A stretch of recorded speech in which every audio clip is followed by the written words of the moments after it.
بسم الله الرحمن الرحیم نحمده ونصلي على رسول الکریم. زما عزتمندو الله جل شانو زمونږ او ستاسو تمام دنیا د انسانانو او د پیریانو دنیا او د آخرت پوره کامیابی په خپل پوره دین کې ښودله او پوره دین به زمونږ سو په ژوند کې راځي د حضور صلی الله علیه و آله وسلم مولا مبارک مهنت سره او د ختم نبوت په برکت سره مبارک مهنت زما او ستاسو ټول مسلمان ذمہواري ده چا چې دا کلمې لا اله الا الله محمد رسول الله په خپله به ښه کوي نور به ښو ته رابلي په خپله بد نه کوي نور به د بدو نه منع کوي زما عزتمندو چې موږ او تاسو په خپله ښه کوو نور ښو ته رابلو په خپله بد نه کوو او نور د بدو نه منع کوو دین زده کوو په هغې عمل کوو بل ته یې رسولو کوشش کوو دا زموږ او ستاسو ذمہواري ده زما عزتمندو نن زه تاسو ته یو داسې عمل ښیم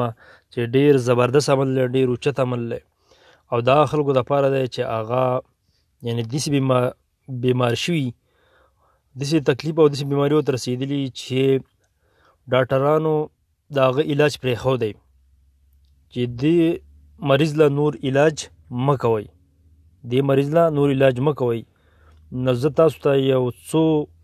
یعنې کلمات ښیم چې دغه کلمات اووه فیرې او دغه شانتې 11 پیرې 21 پیرې موږ او تاسو دا وایو او په دغه مریض باندې دمو او هغه له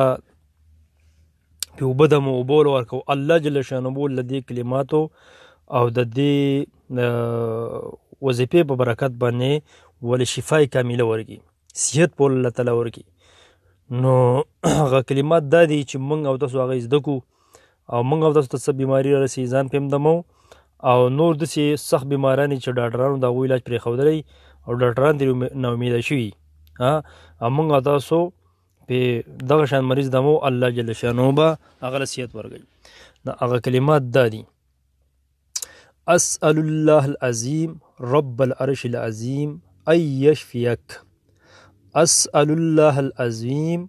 رب العرش العظیم ان یشفیک اسأل الله العظیم رب العرش العظیم ان یشفیک زما عزتمندو دا کلمات دي دا د داسې مریضانو دپاره دي چې ډاکټرانو د هغو علاج لا علاجه کړی چې د دو نور علاج مه کوئ نو موږ تاسو له پکار ده چې په خپل هم دا زده کړو عمل پې وکړو او نورو ته یې د رسولو کوشش وکړو نو په دې کې زموږ دنیا هم خیر دی او چې موږ بل مسلمان ته پیدا رسوو د آخرت پکې هم خیر دی او زموږ به هر ستاسو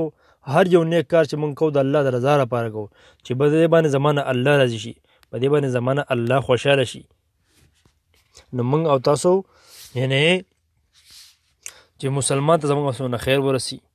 نو دې دپاره دا په خپل هم زده کوئ او نورو ته یې د رسولو کوشش وکئ چې